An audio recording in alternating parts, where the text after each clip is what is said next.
Hey everybody, welcome to Raising Vibrations.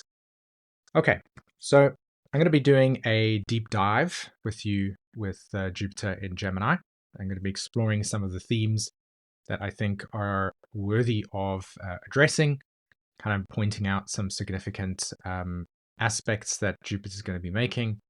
And hopefully by the end of this video, you'll walk away with a sort of broader and deeper understanding of the potential that this transit of Jupiter through Gemini is going to bring to the surface. Of course, I won't be able to capture everything, so this is at least my attempt to provide you with as much as what I see. Okay, so I'm looking at my notes over here. I think I'm going to start straight away with just sort of bringing into contact the Gemini archetype. Okay, so from where I stand, the way that I have worked with Gemini for a very long time and also integrating some relatively new but very powerful insights around this archetype is that when we're looking at Gemini, we are looking at essentially the story between Castor and Pollux. And we are looking at the pattern in reality where there is a duality and a multiplicity that exists in our world. Okay. So as we explore Gemini features and functions and the phenomena of this energy that is present in our reality, we are really looking at what it is when we see two things that are essentially looking at a single reality and observing them from two different perspectives.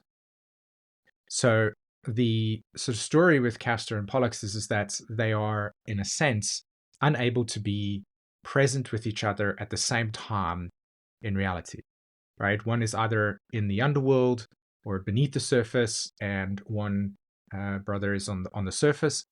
And whenever there is a ability for them to meet, there has to be an exchange, right? They sort of switch places, but never at the same place at the same time. That's kind of how the story ends.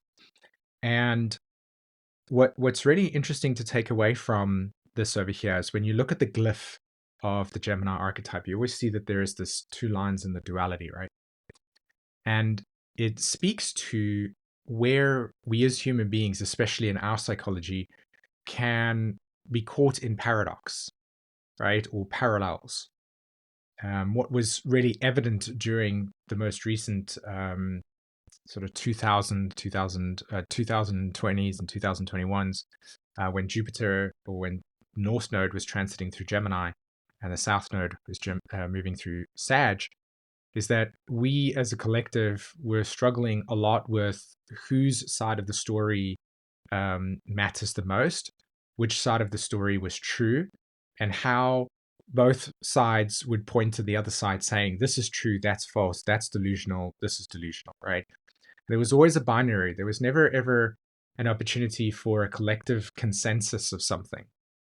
And part of the experience during 2020 and 2021, and even sort of progressively in the world that we live in right now, it's very difficult to experience a cohesion or a sense of synthesis at a collective level, like on a global level, around what is a truth, because there's so many perspectives. And this acceleration, particularly through the internet, has created some really interesting psychological and neurological effects.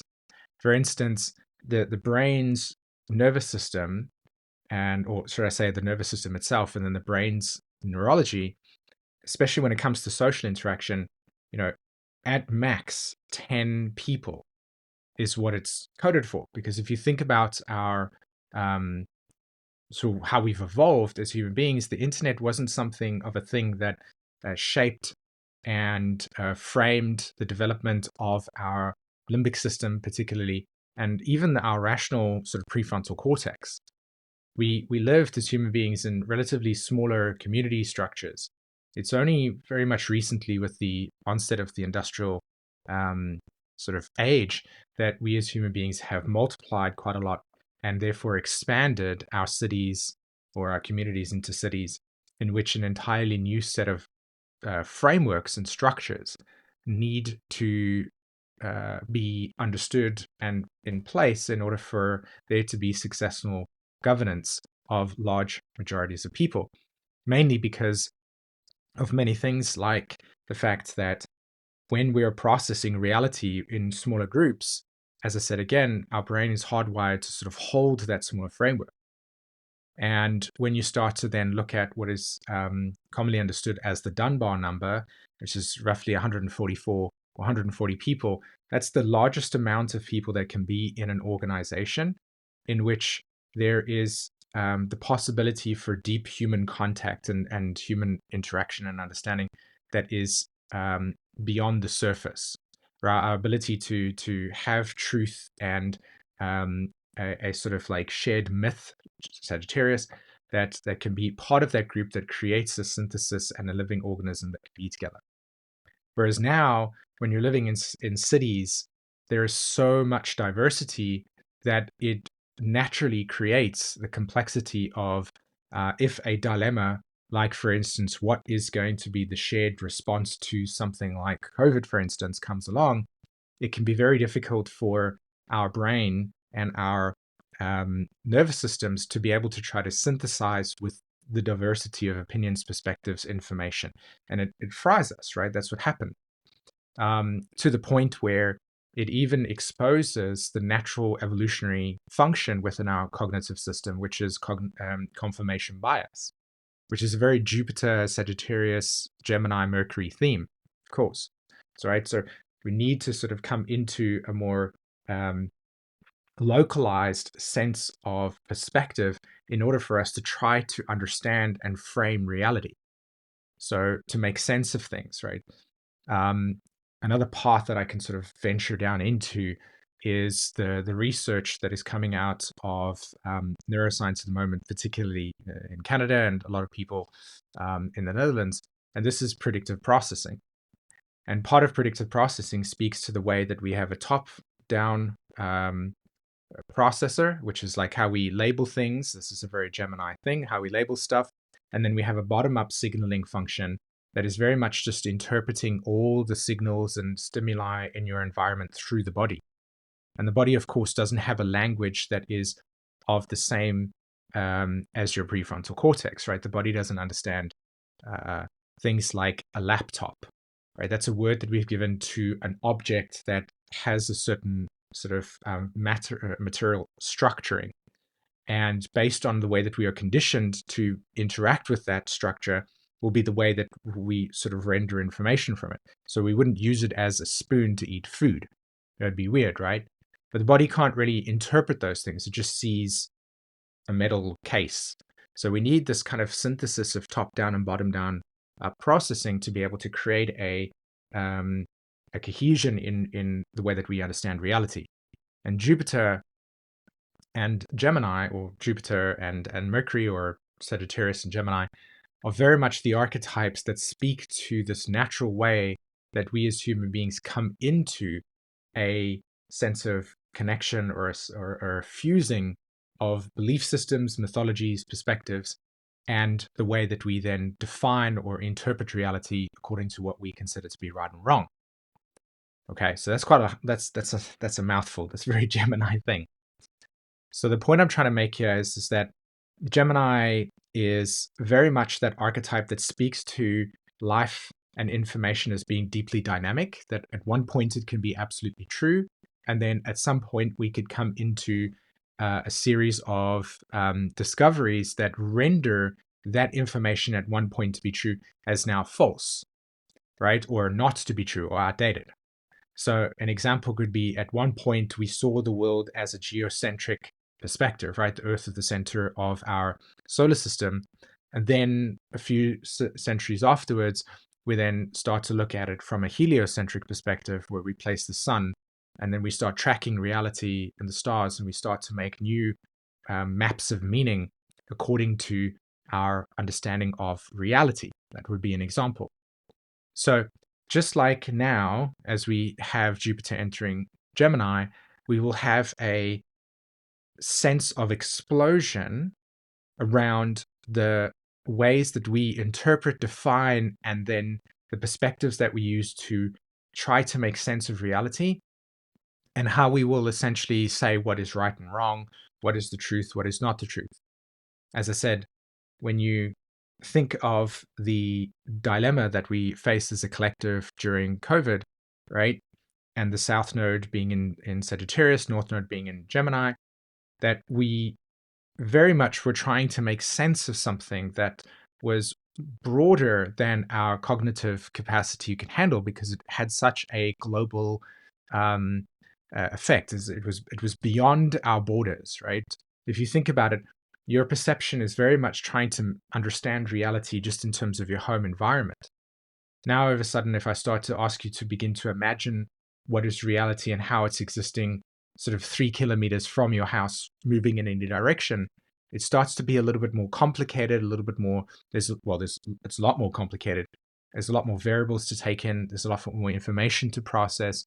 And so we don't tend to spend our perception or our cognitive awareness processing and digesting realities that are broader or wider than our immediate landscape, because A, the body has its limitations, and B, it doesn't actually fit what is called a free energy principle, which means that our body and brain is consistently looking at reality and trying to reduce the amount of error that we have in our environment so that we can have more efficiency in our ability to process reality.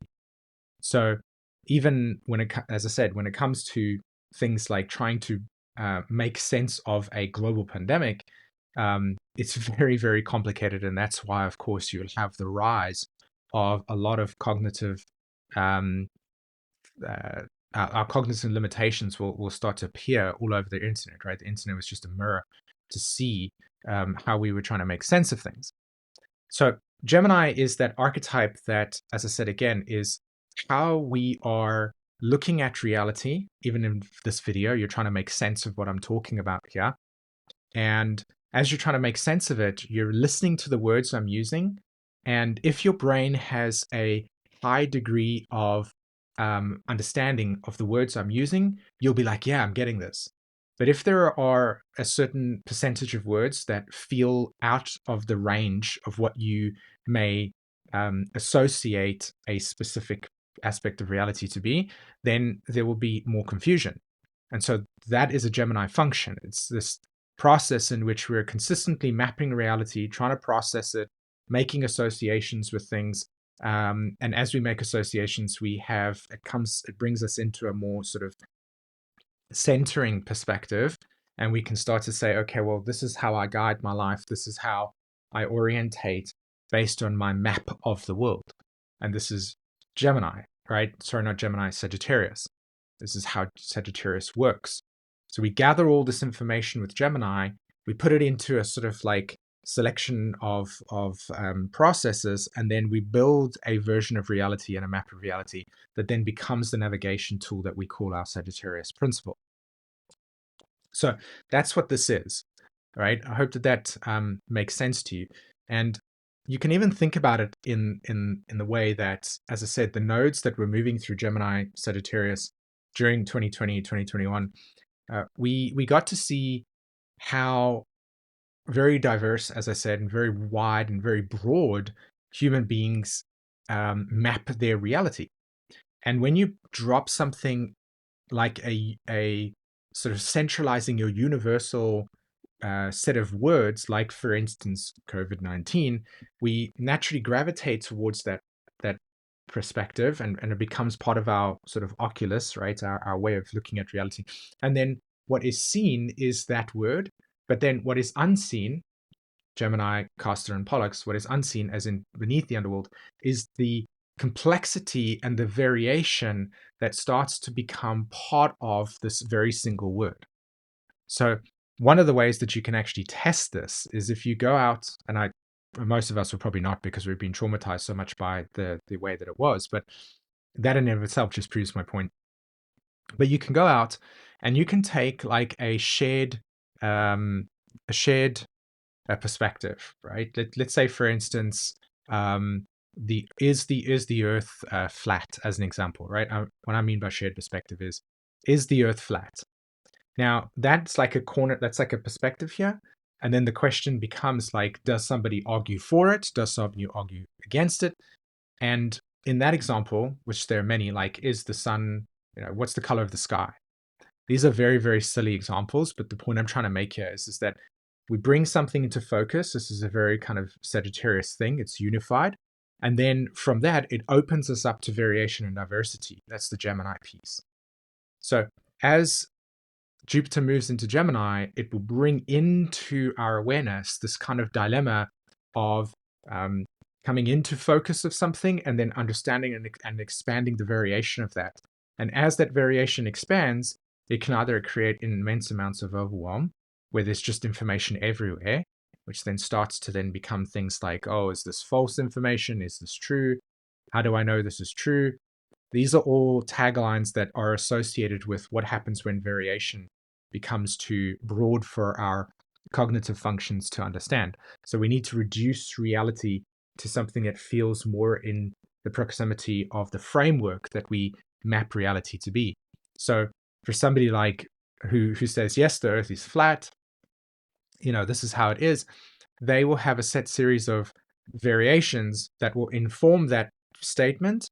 But at the same time, it also presents the dilemma where it brings into the context of another person's set of variations that will come in and say, but there are a bunch of pieces of information that, point to it being the opposite. And that's where we start to then lead into a very strong, a very, what will emerge within the collective as well is argumentative points of views, right? This is where we become argumentative. We start saying, this is right, you're wrong. And this is very much what will emerge within the collective over this year, is this kind of consistent, present dilemma where human beings' cognitive functions and variations will reduce the perspective of something and then fixate on that perspective and say, this is the absolute truth, because what it does is it renders a sense of safety, right? And that's the idea here as well, is just that a lot of perspectives that you see in the world are actually just a function of the need to create a very fixed and rigid worldview, because the worldview that expands beyond that rigidity is way too variable and chaotic, and so it creates too much disturbance. And so there we have reduction or reducing of one's perspective. And that, as I said, will lead to the emergence of conflict, which we'll see. This is also why you'll see things like the acceleration in fanatical belief systems becoming dominant. In other words, this is the absolute truth. I will hold, I will fight for this faith or this truth, and that is my identity. So you will also see an emergence of groups of people who will identify with a specific philosophy or core ideology and run their sense of meaning through that. And to a certain degree, I think we all do that anyway, including myself. I'm very much using a cosmology as a way to try to translate reality, which again is another example of a Jupiter or a Gemini Sagittarius function, which is ultimately what we're talking about here. We're talking about the dynamics of a Jupiter or a Sagittarius and Gemini energy, that they are together now with Jupiter moving through Gemini, right? These two things are aligned for the entire year. So these are the things that will start to sort of merge out of the world. Of course, there are going to be many other things, like, for instance, the onset of accelerated technological interest. I will talk about that a bit later. Okay, so now that I have done a very Jupiter and Gemini thing and just kind of, just streamed a lot of stuff to you at the moment, if you want to take a pause and rewatch this section again, highly encourage you to do that. But now that you have a sense of Gemini is very much the archetype of multiplicity and paradox. The multiplicity and paradox can be seen through the story of Castor and Pollux, which is that constant binary of wanting to search for themselves or to be in the same place at the same time. But because one died and the other one was left without the connection to the brother. There was an agreement that was made, and with Zeus, and so now you have Castor and Pollux existing together, but they can never ever be in the same place at the same time. And so what you will notice through your life right now is this constant parallel narrative between two things that you want to be in the same place, but what you will find will consistently just always be orbiting around each other and never ever actually at the same place at the same time. And that's why Gemini has this archetype of consistently searching and curiosity. It's like, where is that thing? What can you tell me more? How can I learn about this? That's the essence of sort of going into the underworld as a way to explore what is unseen, right? And to bring it to the surface.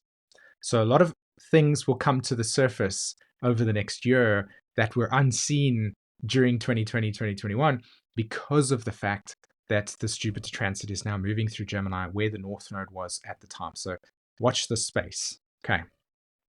All right. I have an astrology chart in front of me over here, which I'm going to now switch to. Fantastic. And the first thing that I want to draw our attention to is the Venus and Saturn Cazimi that is taking place at the moment. And it is a pretty significant transit or aspect. I talked about this in the New Moon in Gemini video. I'm just going to address it again. Just want to look at the transits here. So here you have the Sun and Venus at Cazimi. And what is very interesting about this aspect here is that we're dealing with the planet of Venus that was crossing over Uranus and Jupiter, especially when Jupiter was in Taurus.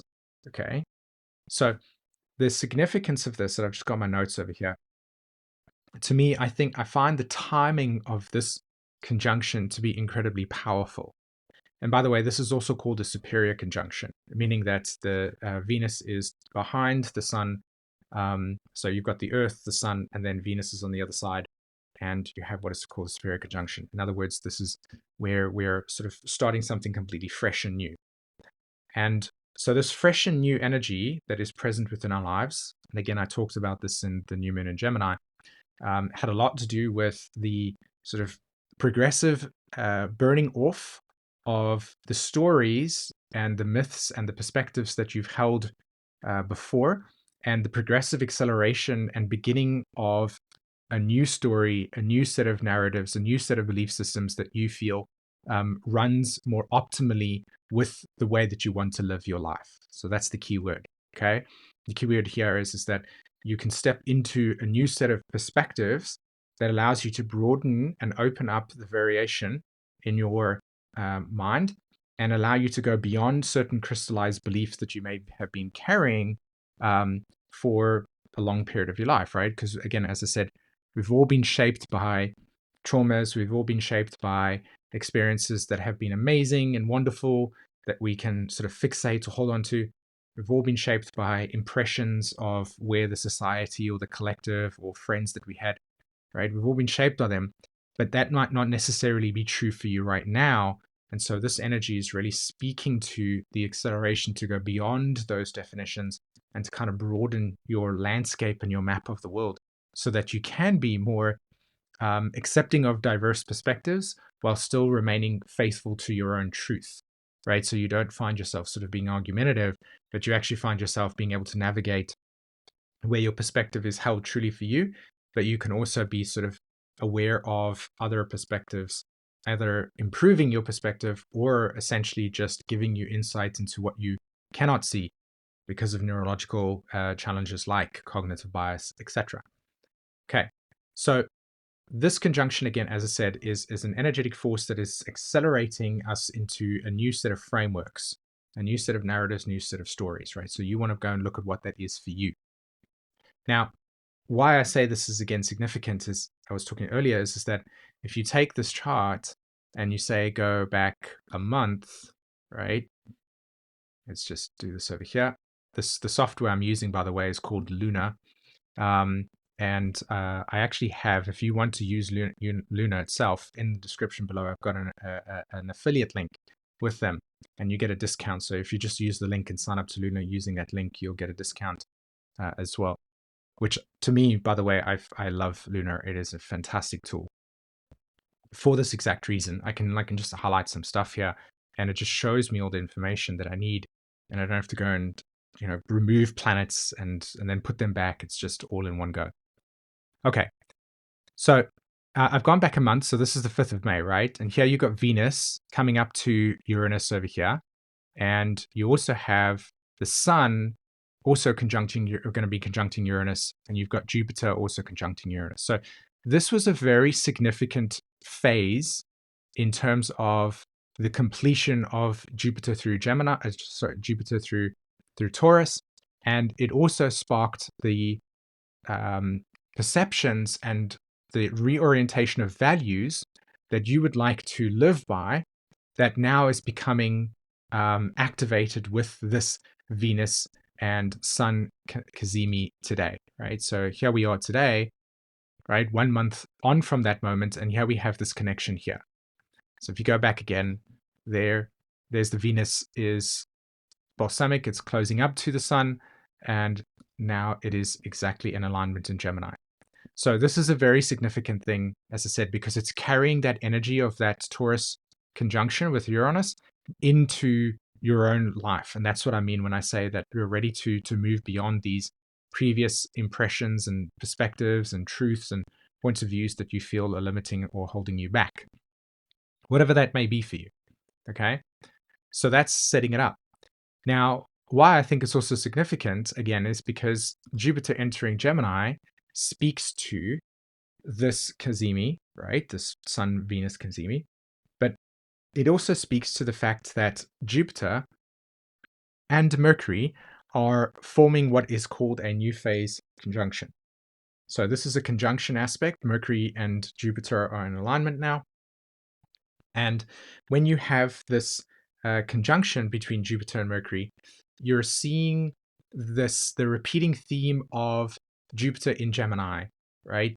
As in Mercury is the ruler of Gemini, Jupiter is in Gemini, and as Jupiter enters Gemini, you have this mind, Mercury gathering function, succinct with Jupiter, our right brain philosophical perspective, like the way that we process reality in an abstract way. They come together and they say, this is also a new start.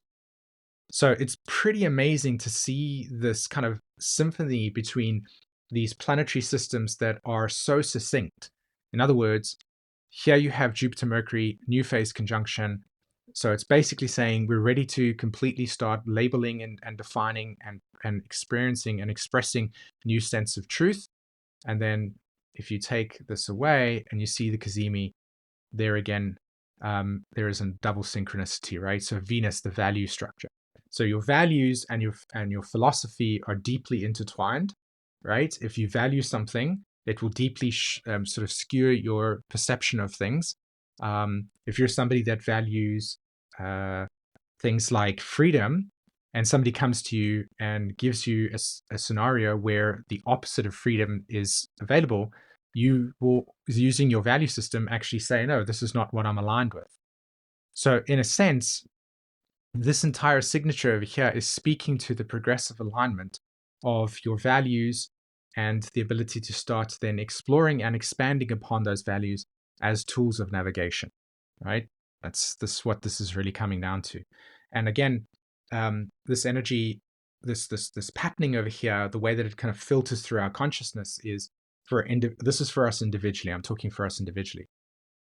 When it comes through to us, you will notice this natural curiosity to want to explore or go beyond or step into something new and fresh. And part of that requires you to have to broaden your point of view to allow for new intrinsic signals and impressions and definitions to come into your field of view, because that will then start to reconfigure the way that you see the world and the way that you solve your problems in your life.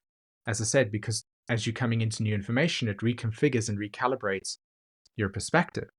So this is something that's also very present here, is what information is coming into your field of view right now that is reshaping your sense of reality and potentially giving you the ability to solve problems or challenges or perspectives that you have within your life, because there is information that is now illuminating, right, bringing something to the surface from the underworld to the surface for you to then be able to translate into something that is more aligned with agency, right? I'm going to take action on this.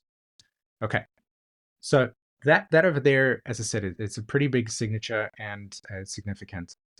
Whenever Mercury is ahead of Jupiter here, right, that will always speak to where we're gathering information first. So this is very much about learning new things. So I encourage you to allow yourself to see where you're wondering. Like, what am I wondering about over here? What am I seeking? What am I curious about? Like, allow that attention to navigate what it is that might be real and alive and emergent in your life.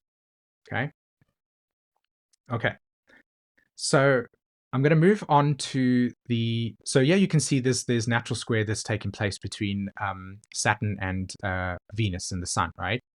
So this is a very interesting aspect because this over here, this initial square, actually speaks to another square that's going to be taking place when Jupiter comes into a square to Saturn, right? So that's what I'm going to talk about here. So let's move all the way back to, I think it's August where that exact square comes in. Yeah, there we go.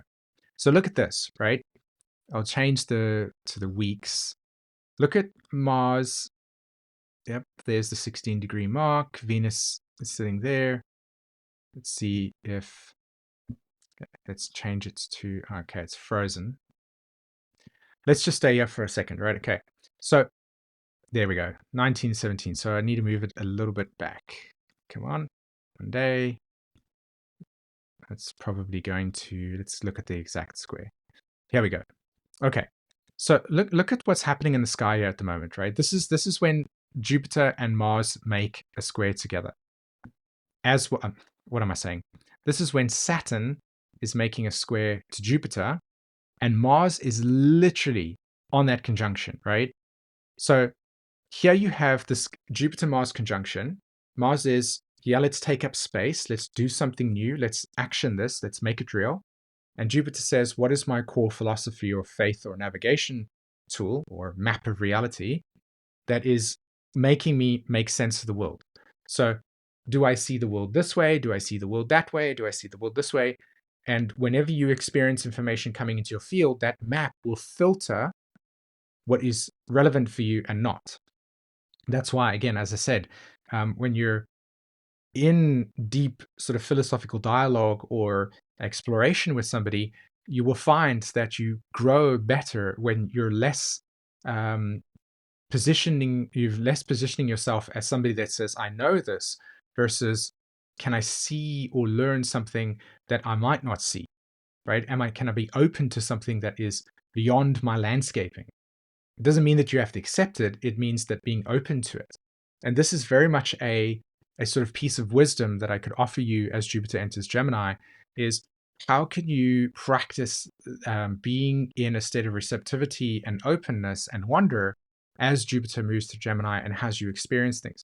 As I said, you don't have to say, yes, I will of a sudden believe this. I can be open to the thinking behind a cosmology or a philosophy that is present in my world at the moment. Watch what happens in your ways of interacting with people. I mean, this is, dialogos in a sense. So this Mars-Jupiter conjunction will very much speak to the binary of groups of people that will be philosophically hardwired to say, this is the absolute truth. So this is a dangerous thing, the transit, in my eyes. One way, because it can easily be an absolute convincing factor, right? It just propaganda, information comes through and it looks completely real, square to Saturn. And we will be challenged with this dilemma of what is the difference between illusion and reality, right? What is real and what is not. And if you notice here, there's also a natural opposition to Venus in Virgo. And Venus will be very much like when Jupiter is at 16 degrees Gemini and squares Saturn, right? This over here, you've got this T-square that's taking place. Can you see it? Right, that's there. When we go back to today, Venus is sitting at what? 15 degrees of Gemini? So it's interesting that it takes Venus all this way to get to Virgo, which is part of what is called a mutable cross, right? Mutable meaning Virgo, Gemini, Pisces, and Sagittarius. They're all signs that are called mutable, and they're 90 degrees apart from each other. And what this means here is that they're squaring. So there's tension that happens in those signs. So to have Venus come to a point when Jupiter is squaring Saturn, highlighting this mutable cross, and this the sort of dilemma of what is that is true and what is not, and how can the lines be blurred, very Jupiter and Gemini type of experience. Venus comes in there and it's like, hey, you have to be very sort of discerning and clear about where these lines are drawn and what information actually is essential and what is not. In a sense, that's what Virgo does, right? It kind of sifts through the information to try to make sense of what is actually practically there versus what is just sort of hot air. That can absolutely happen with Jupiter and Gemini. So be careful of news headlines that sort of pronounce these amazing things, but actually in reality, it's not about that. An example of this exact aspect that's going to be playing out is when people recognize that the Wizard of Oz is just a small person behind a massive illusion that projects himself as somebody big, but actually is just this tiny person. They realize that disillusionment forces them out of the land of Oz. In other words, when we see through the falseness of things, there is no desire to want to return back to the reality or to the illusionary simulation of reality, because you know that that's not true anymore, right? And can also create a tremendous amount of cognitive disturbance. And that is what I was talking about earlier when I said that the brain itself has less threat in circles of 10 groups of people, because there's always going to be within that group an objective reality. But once you sort of come into society where there's loads and loads of people, the ability for people to know about what's happening in your life in an objective way, just like, for instance, or as opposed to if there was just 10 people in a tribe and you got to learn about each of these people very intimately, people would be able to back you up. They'd be able to say this is true and not true because they know you intimately. But in a society of so many people in a sort of city, that's not possible. So there's always going to be there's that dynamic tension of not knowing what's the truth and what's not the truth, and making things larger than what they are, and not having a system that can come in place and say this is actually false, this is true, or a group of people that can say that, right? So at scale, it becomes completely disproportional, and as I said, it creates a lot of cognitive distortion within our perspective. Again, hence the reason why there's so much cognitive distortion right now in our collective. It's too much information to process with a lack of grounded perspectives that can accurately say this is true, this is not true. So this Virgo energy here in opposition to Saturn and Gemini speaks to that dynamic tension between the perspectives that you've brought into your world and now the need to sort of like sift through what you've learned and sort of bring it back into something that feels more cohesive, rather than just being all over the place and just having your perception anchored into these multiple points of reality, but nothing that actually feels grounded or solid within the side of yourself. Okay. So that's one way that's going to play out. Again, another thing with this transit over here that I think is highly important, and I wrote it down over here, is that Jupiter and Saturn made a conjunction in Aquarius, I think at 1 degrees, right? And this was the 20th of December 2022, 20. So again, there's a callback to the 2020s where we were going through something huge in the collective. And also, what's really interesting as well is that if you go back, I'll post that video in the description of this video of when I was doing that conjunction, right? And I talked about some things that I would say would sort of materialize within the collective. But what's interesting is that this square between Jupiter Saturn, okay, is happening here at the same time that Pluto is sitting at 0 degrees of Aquarius. What I'm trying to say here is that Jupiter and Saturn made a conjunction at 1 degree Aquarius on the 20th of December 2020, yeah? And Pluto has now arrived at that exact same point. It's actually retrograding over that point, and it's happening at the same time that these two planets are now forming what is called an opening square together, okay?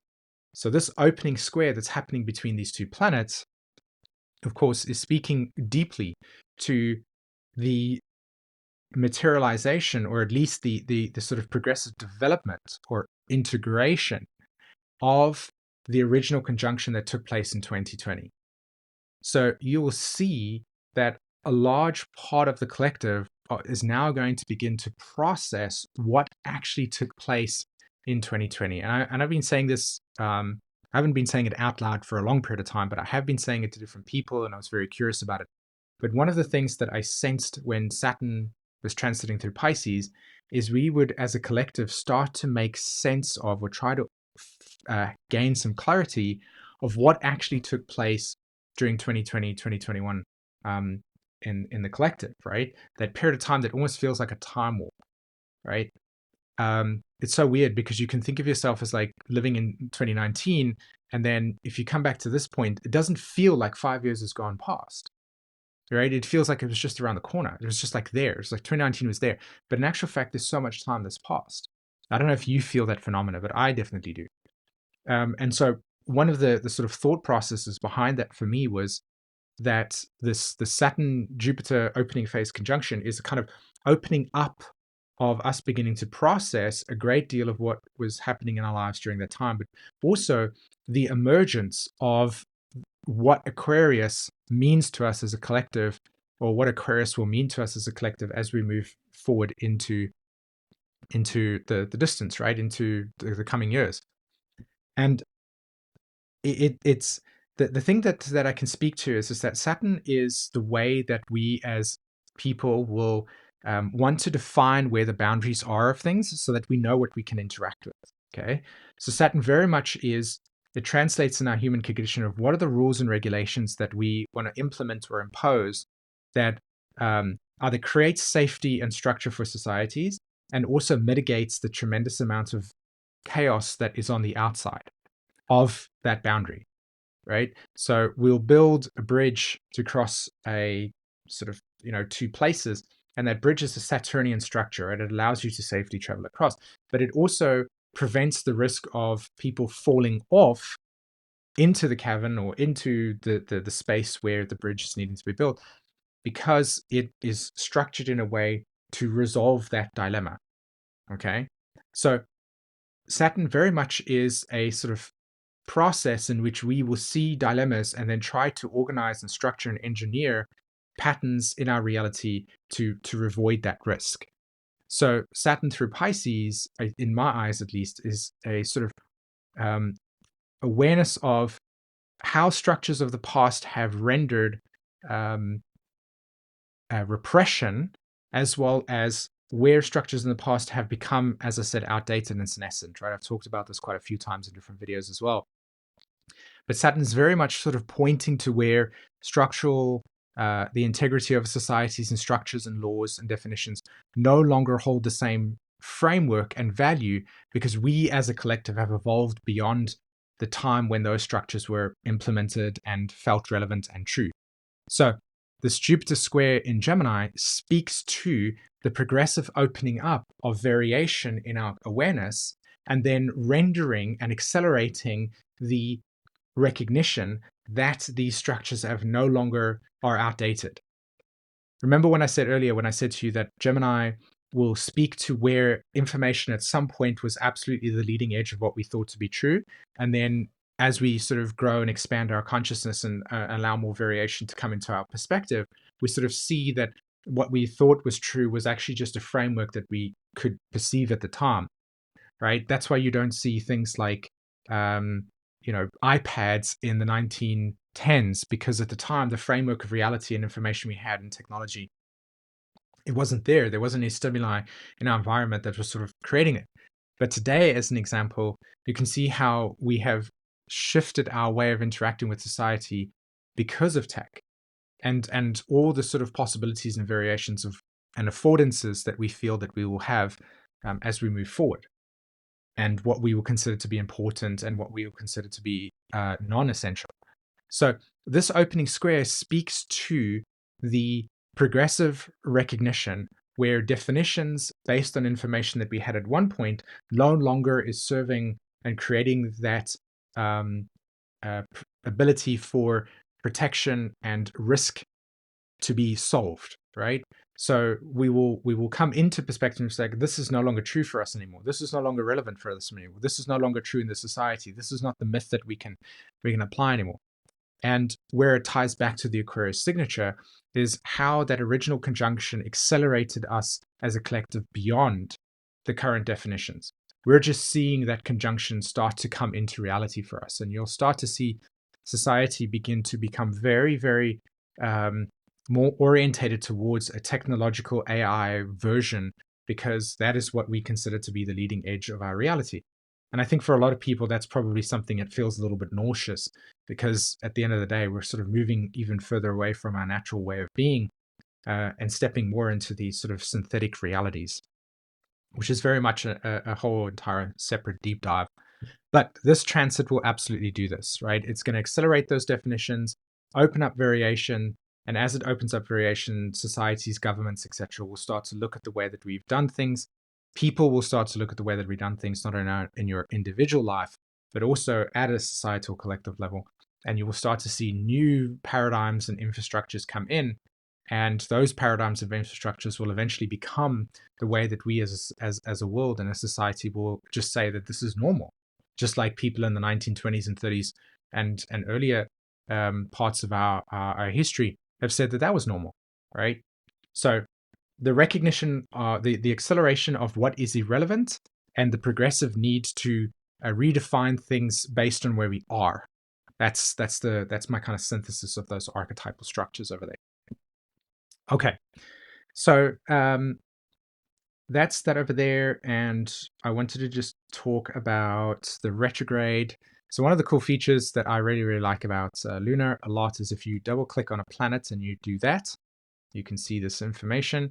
When you click on it again and you get all of this stuff. Now, I don't know if you can see this properly, but you can see, like if I click on Event Navigator and I click on Directional Change, I can click there and I can see, oh, Jupiter turns retrograde on the 9th of October, 2024.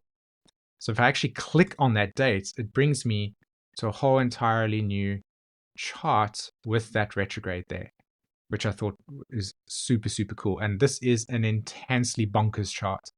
Not only is Pluto back in Capricorn, please, can we just let go of the Capricorn story? But Pluto is in Capricorn. Mars will making an opposition at that time. Of course, I'll be talking about this when we get to October. But I think this is a really interesting thing here, because Mars conjuncts Jupiter, right, squares Saturn, and then Mars continues to keep plodding along, and it then makes an opposition to Pluto in Capricorn. And we all know that Pluto in Capricorn signature is very much about the reordering of society. So what you're actually staring at here in terms of Jupiter's retrograde is the reflection and progressive realization of what I talked about when I said that when Jupiter and Saturn square each other, you will start to see the progressive realization that structures and institutions and organizations and the way that things have been engineered, not in our language, but also at a level of what we think reality to be, we will start to see what has become senescent and outdated and has rendered obsolete, that will become apparent. And so this Jupiter retrograde is essentially the step-by-step play of us coming to these deep realizations, and then the opposition between Mars and Pluto is the actual way in which you will start to see the progressive emotional. You'll start to see the emotional responses coming out of the collective and in our governments. And they'll be saying, this is what needs to change. This is what needs to change. This is no longer applicable. Banks will change their terms and conditions. Companies will change their terms and conditions. All the types of organizations where they have become aware that the way that they've been doing their services, the way that we've used the internet, the way that we as human beings fundamentally exist, that is still rooted in a pre-Pluto in Capricorn structure. Pluto entered Capricorn in 2008. All of those structures, all of those perspectives that we had a massive revamp over when Pluto was in Capricorn for the last 15 years, that is coming to a head here with this transit. And what we're realizing is that those structures no longer are relevant in our world anymore. And anything that anything that has stepped into the new world of new definitions will survive this transit, and anything that is no longer part of the new world will essentially die out with this Jupiter retrograde and Mars acceleration or aspect to Pluto. Because Mars and Pluto, when they aspect each other, what happens is that you have a progressive acceleration of evolutionary desire that emerges, right? Pluto basically says, this is the end of the line, this is where things need to end. And Mars comes along and says, they need to know this very acutely. So we become very aware of the emotional attention and attachments that are rooted in our Pluto energy. So essentially what I'm saying here is that this is a time of accelerated exposure. And I wouldn't be surprised if there is an accelerated exposure around what took place in 2020 and 2021 in the collective. And we'll begin to process what that means for us. And it will either do something like, oh my God, it is now official. You can't really trust governmental structures anymore, or you can't trust authority structures, whatever that may be. And also you will see us as a collective try to, on the other end, become aware of the limitations in our cognitive abilities and realize that actually we're a lot less able to deal with complexity than what we think we are. And really, at the end of the day, a large percentage of our ability to process reality will come down to the people that are in our lives that can help us make sense of things because they know us more deeper. And the reason why I say they know us more deeper is because I said Gemini, as I said again, is a Castor and Pollux dynamic where there's the things on the surface. This is what you call gossip, right? And then there's the things that are actually happening at the same time that are influencing that. Nothing exists in a vacuum, right? Everything is always being interconnected with other things. And so there's always a story behind an event or a structure. And Gemini is about recognizing what looks like on the surface, the perception, and the thing that actually drives it beneath it. Right? They're a binary and you have to know both of them. And this Pluto is going to expose both of those stories at the same time. So it's going to be really interesting to see how we get through the August, September, October, November time where we start to have a tremendous amount of revelations come up. Okay. So I'm going to move over to this screen over here because I want to close up today. Thank you so much for sitting with me and sort of going through this entire Jupiter and Gemini story. As I said again, what you will start to see is a sort of opening up of collective story and processing, right? We're here to sort of expand our perspective and open up to variation and learn new things, while at the same time sort of not allowing for too much variation to take place, but to come into something that really sort of speaks to you at an individual level. And so this is about really exploring an individual truth, right?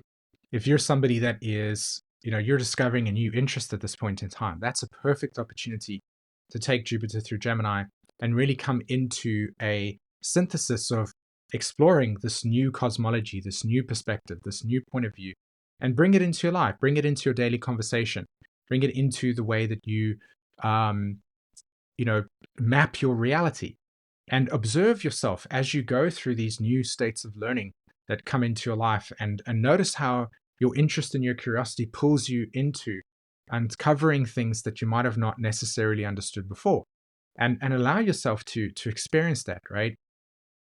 So, and share and talk to people. Like, one of the things about the Jupiter and Gemini thing is expand your horizons, open up, speak to people, speak to the collective, speak to I'm just saying, just open up and speak and process and allow yourself to be able to experience and understand what you're busy processing as a human being in your life, where you are able to bring in a sort of objective feedback that can hear you communicating and go beyond your own sort of biases, etc., and understand an objective reality, right? This is very much what Jupiter and Gemini can bring to us.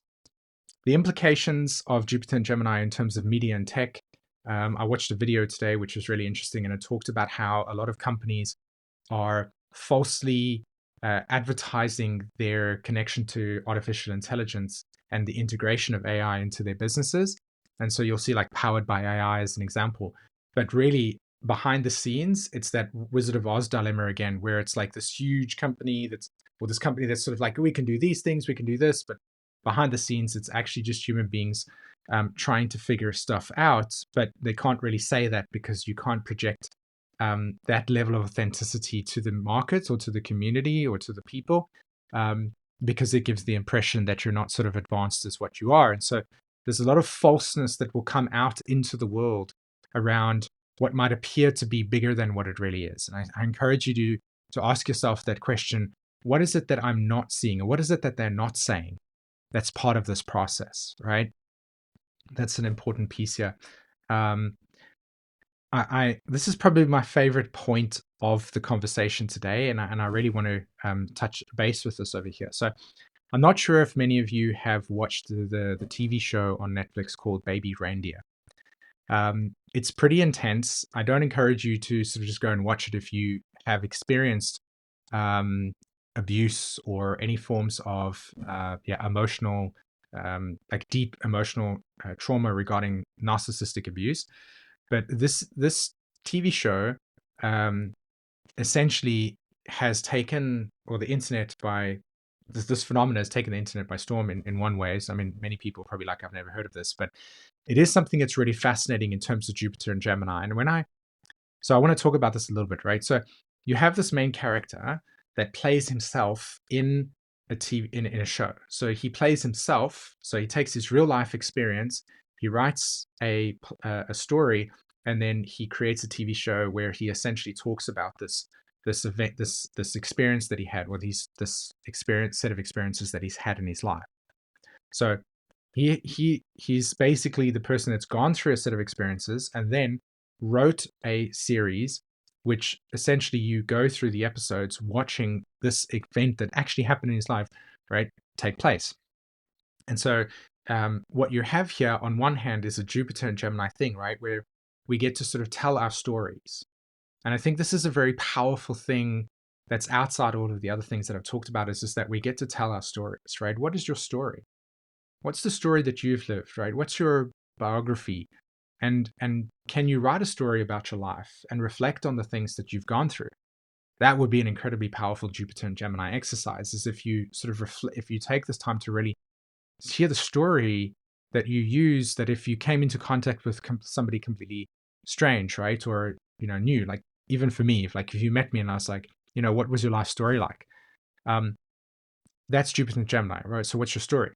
So he told the story, and part of the story included him being sort of he had a stalker, right?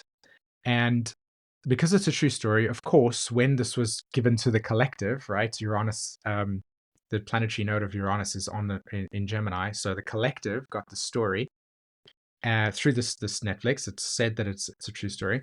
Of course, the internet then went to go and find out where this actual real life stalker is.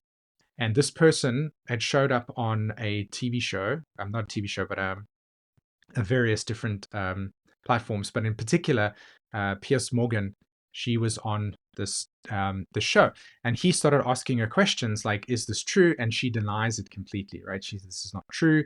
This story is falsification. These things I've never done. I have interacted with him, but he's falsified this. And what's really, really fascinating here, and here's the Jupiter thing, right, is that you have this binary of one person telling one side of the story, and then we're seeing that side of the story and say, oh, this is true, this is true. And then another person comes along and says, well, actually, this is what it's like. This is the side of the story, right? What this person's saying is not true. This is true. And then you see Piers Morgan in this whole entire sort of dilemma, trying to figure out what is the truth. At the same time, when you're watching these videos, right, these YouTube videos of this interview with the stalker, as well as watching the TV show itself, you can start to map reality and say to yourself, well, geez, like, what is the truth? This person actually seems like the stalker actually seems like she's not legit. So there's this whole entire fiasco of what is the truth, what is not the truth. Can we get to the truth? What is false, what is not false? What is the thing that is real? What is the thing that's not real? And there is so in one of the videos where a lot of people have, of course, in the sort of psychological community, everybody has taken an opportunity to analyze what is taking place in the collective. So you can go on the internet and just type in like psychological analysis of baby reindeer actors as things that are all like real life. And you'll see there's just a plethora of videos of different psychologists and them giving their take on what, is this person a narcissist, blah, blah, blah. But in one of the comment section, one of the videos, and I thought you couldn't make this stuff up, right? Remember when I talked about multiplicity and paradox? One person makes a comment, they write, only a narcissistic stalker would make themselves public to be seen as the stalker, right? And then right underneath that, the person replies, they said, or they're trying to tell the story that is actually true and defend themselves. And that captured the essence of Jupiter and Gemini. We're going to go through this phase, this period of time where reality is going to get to the point where we won't actually know what is the actual truth of things, because there are always two perspectives that are present at the same time. And the only way for you to know the truth is for you to understand your own intuitive connection to what is the thing that makes sense to you. And so as we navigate this time, it is about finding your individual truth and being able to communicate from that individual truth, because anything outside of that is going to feel as if everything will contradict each other. And that's kind of where I'm going to leave that with us today. Okay, so I want to make an announcement quickly. Recently, I shared with you that there was something that I was really inspired to share with you that I want to be doing. And so this is it. Over the coming months, I am very excited to create some workshops that is going to be teaching, just teaching astrology, doing some workshops in different subjects of astrology. And I'm very excited for this because this gives me an opportunity to really become interactive with you guys, right? I've been experiencing a lot of interaction with the immersion. I quite frankly love that. And I want to be doing some more. I want to be doing some workshops. But of course, I'd like to know what you think. What would you want what types of workshops? So what I've done is I have created a link to a waitlist, and so you can join the waitlist. It's a Telegram group. So I've created a little group. And if you join that group, what will happen is you and me and whoever else is part of this waitlist will be able to then come up with ideas about what types of workshops you would like to participate in and for me to teach. And I think it's really great because instead of just kind of saying, oh, this is what it is, I get some nice little interaction and feedback from you guys. A very Gemini thing, right? What do you think? What is your opinions? What would you like? And I want to be able to know that. So, and I'm going to interact with you over there and kind of get a good sense of it. So there is a waitlist I've created. It's a link in the description. You click on that, join the Telegram group, and in there we'll start to get an idea of what workshops people are interested in, what they want to do, and then we'll take it from there, okay? All right. So my friends, thanks very much for watching this video. As always, I hope that you enjoyed it. And until the next one, take care. Bye-bye.